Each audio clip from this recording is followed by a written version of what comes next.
The American people deserve to get the full and complete facts immediately. The director himself has said he doesn't know whether the emails referenced in his letter are significant or not.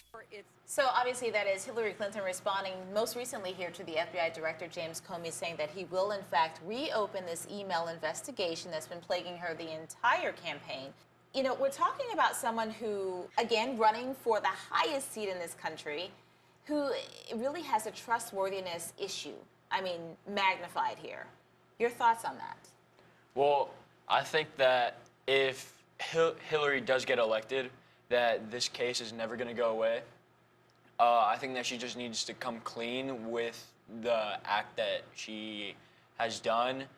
I feel like she does know everything that has happened with these emails and everything because, I mean, it's under her staff members, and maybe she did some of it, maybe she didn't, but we don't know. I just feel like she should come clean, and it'll help her, possibly. So you don't feel she's been completely honest here? No, I don't. Well, the thing is, even if she does come out and say exactly what happened, I'm still going to have a hard time believing her. Just because everything that's happened, I don't feel like I can trust her, nor can I trust Trump. This is a rough race then for you guys indeed, and us too, voters. The dishonesty between both of the candidates that they've been showing just doesn't represent like our country in a positive way whatsoever. And it gives me a hard time deciding who I would vote for. So what is the option here? You guys said that, I think you did something on Twitter, right? You did a Twitter poll? Yeah, I did a Twitter poll, and I was doing who would you vote for? And of course my Twitter is full of teenagers. And so Donald Trump, Hillary, or Obama third term. And Obama third term like won by like a landslide. So I feel like everyone's like, oh, I want to go back to where we came from, because it's like going from, like, in my opinion, such like a good president and like a good family in the House to like two people were like, one doesn't want to release their taxes and one doesn't want to release their emails. And so it's like, we don't know who to trust. And so it's like, we want an open book to lead our country. I mean, I really liked Obama. He did a lot for the country, even though people might not notice that.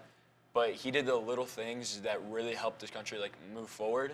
Mm-hmm. So I think that could be an option. I think it also calls into question, like, all of us, we saw the Obama-Romney campaign, the election, and so we have a reference of what a good election looks like, what a good, honest election looks like, two good candidates. But with people younger than us, with children growing up now, seeing the election, watching Donald Trump say these things and demean women and make fun of handicapped people, they think, oh, this man's running to be the leader of our country. It's okay for him to act that way. It's okay for me to act that way. But that's not what a president does. Exactly. And kids, they idolize the president. Kids grow up and they say, I want to be president. Yeah. And they're watching Donald Trump and Hillary Clinton, and they're idolizing two people that definitely shouldn't be idolized. They're also like idolizing the bad behavior.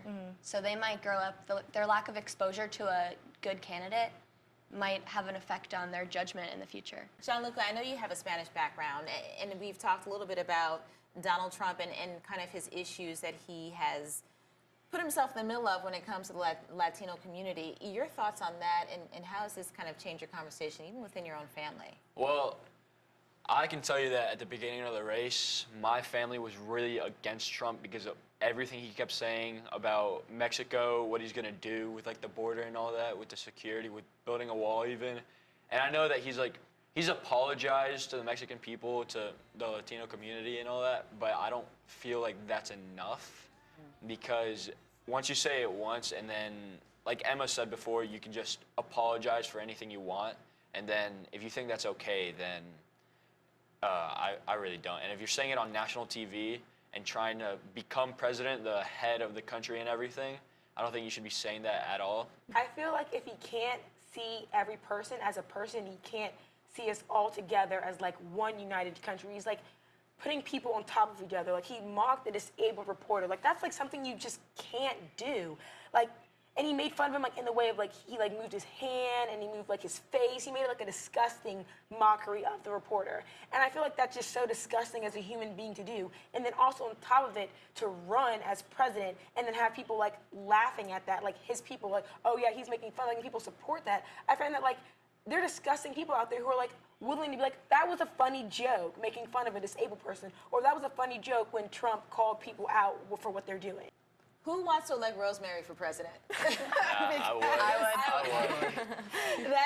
This is probably the most innovative, refreshing conversation that I've heard, and I mean this for all of you guys, about this election process and the issues and really the character of the presidency. So I don't know if you're going to run in the future. Let me just tell you, you have at least 6 votes right here.